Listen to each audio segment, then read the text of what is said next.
नमस्कार, hand news देख रही हैं आप। मैं हूं आपके साथ साधना पत्रा। हमारे इस खास कार्यक्रम में आप सभी का स्वागत है। तो नवरात्रों का त्योहार शुरू हो चुका है और ऐसे में मां देवी के 9 रूपों की आराधना की जाती है और ये 9 दिन काफी विशेष माने जाते हैं। और आज हम आपके सामने लेकर आए हैं खास कार्यक्रम, क्योंकि नवरात्रों का महीना शुरू हो चुका है और इसीलिए आज हम आपको बताने वाले हैं कि नवरात्रों का महत्व क्या है, विशेष पूजा किस प्रकार से की जाती है, पूजा की सामग्री क्या है, क्या कुछ इस बार खास रहने वाला है। तो हमारे साथ खास मेहमान पंडित आचार्य धनंजय नाथ तिवारी जुड़ गए हैं। पंडित जी, बहुत स्वागत आपका। धन्यवाद। नमस्कार जी पंडित जी, नमस्कार। पंडित जी, कार्यक्रम की शुरुआत करते हुए सबसे पहले बताइए तभी सभी दर्शकों को कि नवरात्रों का महत्व क्या है और 9 दिन माँ देवी की जो पूजा की जाती है और आराधना की जाती है, किस प्रकार से की जाती है। जी, देखिए साधना जी, प्राचीन काल से जो हमारा सनातन धर्म का इतिहास हम लोग जब देखते हैं, पौराणिक जो बहुत ही मतलब सैकड़ों वर्ष कह लीजिए, हजारों वर्ष कह लीजिए, हमारे पास इसका कोई स्पष्ट प्रमाण नहीं है कि कितने वर्षों से, आदिकाल से हम लोग तो ये मानते थे कि आदिकाल अनादिकाल, जिसकी कोई समय की बद्धता नहीं है, समय का कोई बंधन नहीं है, हमेशा से 4 बार पूरे वर्ष में 4 बार नवरात्रि का अवसर हमें उपलब्ध होता है। 2 बार गुप्त नवरात्रि के रूप में और 2 बार हम गृहस्थ लोगों को ये अवसर प्राप्त होता है माँ भगवती की कृपा से, जिसको कि हम लोग अलग अलग क्रम में मानते हैं। इस बार जो अवसर हमें मिला है चैत नवरात्रि के रूप में। चैत का महीना अपने आप में बड़ा ही हम लोग मानते हैं कि शुभ है। एक तो इसका दृष्टिकोण होता है सनातन धर्म के नए संवत्सर के रूप में। एक तो इसका महत्व होता है कि जो हमारा नया वर्ष है, हम लोग अभी आधुनिक युग में हमारी बाध्यता होती है कि अंग्रेजी कैलेंडर, जो कि अंतरराष्ट्रीय स्तर पे एक स्वीकृति है कि डेट वाइज हम लोग उसको एक्सेप्ट करते हैं, जो अंग्रेजी पद्धति है, जिसमें हम लोग ये मानते हैं कि आज 10 तारीख है, आज 20 तारीख है, इस रूप में हम लोग उसको स्वीकार करते हैं। और इसमें पूरी दुनिया में 1 जनवरी जो नए वर्ष का आगमन होता है, 1 जनवरी जिसके रूप में हम लोग मनाते हैं। कोई बात नहीं, ये तो पूरी दुनिया में अलग अलग उत्सव मनाने का एक प्रतीक है। लेकिन जो सनातन धर्म है, जो हिंदू संस्कृति है, इसमें जो हिंद संस्कृति हम लोग, जो भारतवर्ष की सभ्यता संस्कृति, सिंधु घाट की सभ्यता संस्कृति, जो कि पूरी दुनिया में सबसे प्राचीन मानी गई, इसकी जब हम बात करते हैं तो हमारे पास चैत का महीना बड़ा ही शुभ हो जाता है। और चैत की ये जो नवरात्रि है, इसमें हमारा नया पंचांग आरंभ होता है। एक तो ये क्रम, दूसरा क्रम माँ भगवती के पूजन का अवसर, जो इस बार की नवरात्रि है। इस बार की नवरात्रि अपने आप में अति विशिष्ट है। इस बार की नवरात्रि में माँ का आगमन इतना शुभ है, ग्रहों का योग इतना शुभ है और किसी प्रकार का कोई भ्रम भी नहीं है। अक्सर हम लोग साधना जी, जो हम लोग सनातन धर्म को मानते हैं, तो सदैव भ्रम होता है कि इस बार कब से आरंभ हो रहा है, 2-2 तिथियां हो रही हैं, या बीच में किसी एक तिथि का लोप हो रहा है। पंचमी एक ही दिन मनाई जाएगी, तो षष्ठी 2 दिन मनाई जाएगी, तो सप्तमी है ही नहीं। कई बार इस प्रकार की समस्याएं होती है। इस बार की नवरात्रि इतनी शुभ है। एक तो शश नाम का योग, जो पंच महापुरुष में सबसे दिव्य महायोग ज्योतिष शास्त्र में होता है। ठीक इसी प्रकार से हंस नाम का पंच महापुरुष महाराज योग, इसी प्रकार से गजकेसरी महाराज योग, इसी प्रकार से बुधादित्य योग, इतनी सारी ज्योतिषी योग। ऐसे क्रम में मैंने देखा अध्ययन करके, जो ज्योतिष शास्त्री सारे विद्वानों का मानना है, लगभग 110 वर्ष के बाद ऐसी स्थिति भारतवर्ष के लिए आई। इतना अद्भुत ये योग बना है ज्योतिष शास्त्र का। इस बार की नवरात्रि भारत के लिए बहुत ही शुभ है और बिना किसी द्वंद्व के। सबसे बड़ी बात हम गृहस्थों के लिए समस्या कि सारी तिथियां मिल जाए, क्योंकि बड़ी सरलता से अंग्रेजी तिथि से यदि आप देखिए तो 22 तारीख 22 मार्च से आरंभ हो रहा है और 30 मार्च तक सारी तिथियां हैं। पहली तिथि, दूसरी तिथि, तृतीया, चतुर्थी, पंचमी, बिल्कुल क्रम से है। यदि आप अंग्रेजी सिस्टम से भी देखें तो 22 तारीख को पहला दिन, जिस दिन हम लोग कलश स्थापना मानते हैं, प्रतिपदा तिथि जिसको कहते हैं, जो हिंदी व्यवस्था है इसमें हम लोग कहते हैं प्रतिपदा। सरलता के लिए मैं आपको पूरे विस्तार से बता देता हूं ताकि भ्रम न रहे। कई लोग प्रतिपदा नहीं समझ पाएंगे, तो आप यदि अंग्रेजी तिथि से समझना चाहें तो दिन बुधवार होगा, 22 मार्च 2023। आपको सूर्योदय के समय के ठीक बाद, किसी प्रकार का कोई भ्रम नहीं रखना, सूर्योदय के ठीक बाद 6:23 से कलश स्थापना का विशेष मुहूर्त बन रहा है और ठीक 7:51 तक अति विशिष्ट स्थिति है। मीन लग्न में यदि आप कलश स्थापना करते हैं सर्वाधिक शुभ होता है। ज्योतिष शास्त्र के नियमों के अनुसार मीन राशि में जब कलश की स्थापना होगी, सुबह के समय सूर्योदय के ठीक पश्चात होगी, तो ये बहुत ही शुभ माना जाएगा। इसका अर्थ ये नहीं है कि आपको भ्रमित हो जाना है, चिंतित हो जाना है कि आचार्य जी सुबह सुबह तो मेरी व्यवस्था मुझे नहीं अलाउ करेगी, सुबह सुबह तो मैं नहीं कर पाऊंगा, तो क्या इसके बाद दिन में कोई मुहूर्त ही नहीं है? ऐसा नहीं है। नवरात्रि के लिए तो हम सभी लोगों की यही मान्यता होती है कि जब कोई तिथि, नक्षत्र, मुहूर्त कुछ भी न समझ में आए किसी भी कार्य के लिए, किसी भी शुभ कार्य के लिए, तो हमारे शास्त्र कहते हैं, पंचांग का विज्ञान कहता है, धर्मशास्त्र, ज्योतिष शास्त्र कहता है कि नवरात्रि में 10 दिशाएं, 10 द्वार खुले होते हैं। आप किसी भी दिन, किसी भी तिथि, किसी भी नक्षत्र का कोई भी कार्य का प्रयोजन कर सकते हैं। इसलिए नवरात्रि में इस बंधन में न रहिएगा कि तिथि क्या, नक्षत्र क्या, मुहूर्त क्या, समय क्या।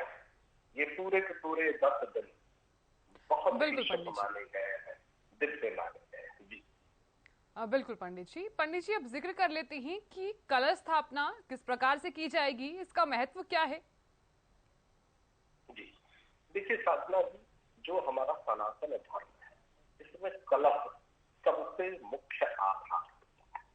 जब भी हम किसी भी प्रकार का कोई भी आयोजन करते हैं तो जो हमारा मूल आधार है पूजन का, अग्नि, कलश, जल, इन्हीं माध्यमों से हम देव तत्वों से संबंध स्थापित करते हैं।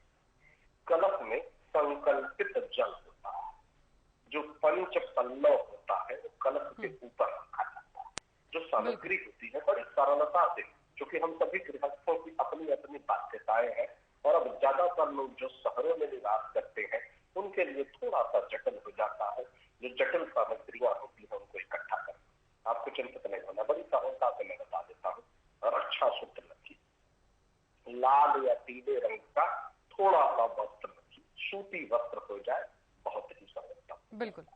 मिट्टी का एक छोटा सा फलक रख लीजिए, तांबे का हो जाए, पीतल का हो जाए, चांदी का हो जाए और भी बढ़िया। यदि कुछ ना हो पाए तो मिट्टी का फलक, बिल्कुल, उसको ढक्कन से ढक, उसमें शुद्ध जल, गंगा जल, अक्षत जो चावल होता है जो बिना खंडित, रोली और पुष्प और थोड़ा सा धन संकल्पित करके रखा जाता है कि मां भगवती हम पर कृपा करें और समस्त देवी देवताओं का आवाहन करके उसी कलश में हम उन्हें स्थान देते हैं ताकि पूजन की पूरी प्रक्रिया निर्विघ्नता के साथ पूर्ण हो सके।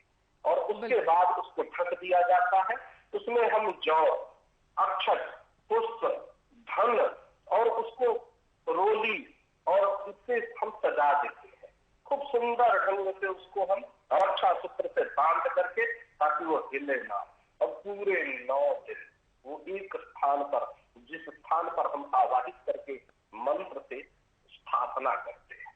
वैसे तो साधना की पूरी प्रक्रिया बड़ी जटिल और बड़ी लंबी होती है, इसमें किसी योग्य आचार्य की आवश्यकता पड़ती है, लेकिन यदि संक्षिप्त में जो जातक स्वयं कर रहे हैं घर में तो वो स्वयं कलश की स्थापना कर सकते हैं। और इस चक्रव्यूह में न फंसिएगा कि आचार्य जी मुझे ये मंत्र तो आते नहीं, कोई बात नहीं, आप सरलता से, प्रार्थना से समस्त देवी देवताओं का आवाहन करके कि आप लोग कलश में अपना स्थान ग्रहण करें। गौरी गणपति की सबसे पहले पूजन की प्रक्रिया होती है, उनका आवाहन करके कलश के पास उनको स्थापित कर दें। और कलश के लिए कई जातक बड़ा ही सुंदर सी व्यवस्था करते हैं। थोड़ी सी बालू, जिसको हम लोग देसी भाषा में कहते हैं रेत, मिट्टी, फिर उसमें जौ रख देते हैं। जब ये प्रक्रिया पूर्ण होती है तो उस जौ का एक अलग प्रयोग है, वो भी मैं आप सभी जातकों को बताऊंगा। उससे धन धान्य घर में समृद्धि आती है। और पूजन की प्रक्रिया जैसे जैसे आगे बढ़ती है, कलश में वो जो जौ का बीज है वो अंकुरित होता रहता है, वो समृद्धि का प्रतीक है। इस प्रकार से कलश की प्रक्रिया होती है। और आपको पूजन में ध्यान क्या रखना है?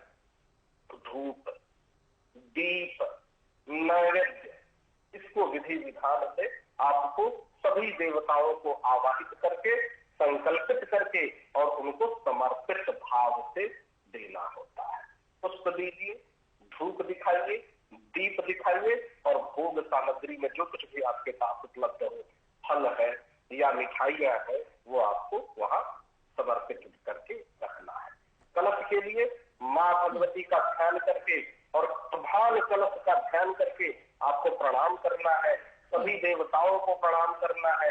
माँ भगवती का जो सबसे सरल सा मंत्र है, भाव के साथ, श्रद्धा के साथ, या देवी सर्वभूतेषु शक्ति रूपेण संस्थिता नमस्तस्यै नमस्तस्यै नमस्तस्यै नमो नमः। माँ दुर्गा का ध्यान करके, उनके समस्त स्वरूपों का ध्यान करके बारी बारी से पूरी पूजन की प्रक्रिया आपको अलग अलग तिथियों पर करनी है, जो कि हम लोग अलग अलग तिथियों पर आप सभी जातकों को विस्तार पूर्वक बताएंगे कि देवी के किस दिव्य स्वरूप की आराधना किस प्रकार से करनी है, क्या क्या भोग लगाना है, किन किन नियमों का ध्यान रखना है।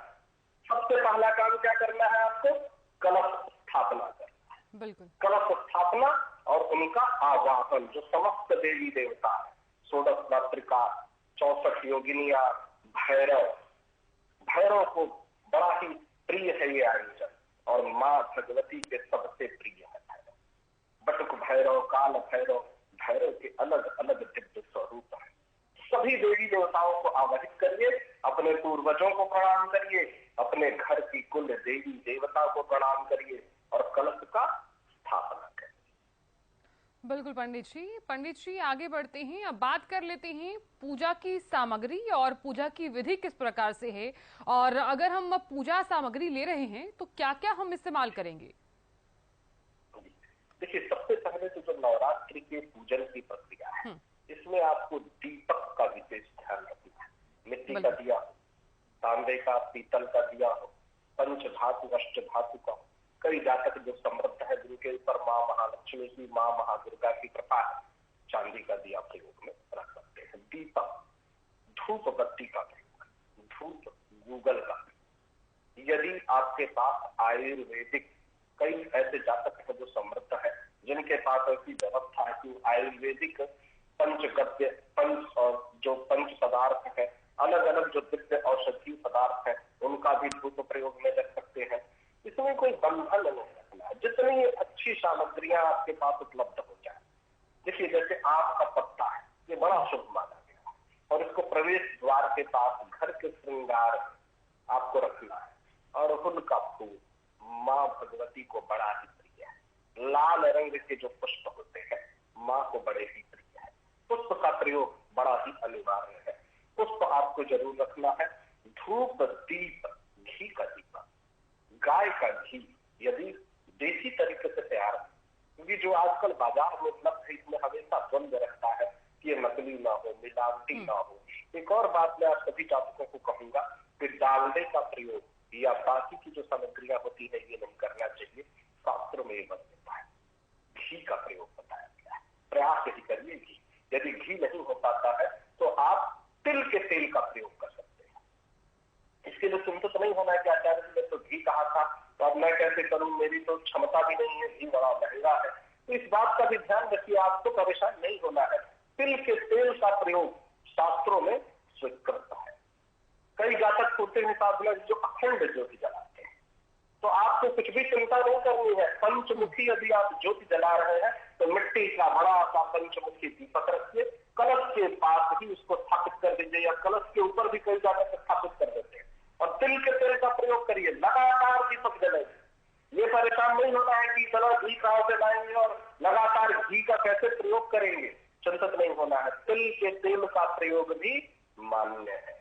दूसरी बात कि सामग्री में आप व्यवस्थित हुई क्रमबद्ध रूप से उसका प्रयोग करें।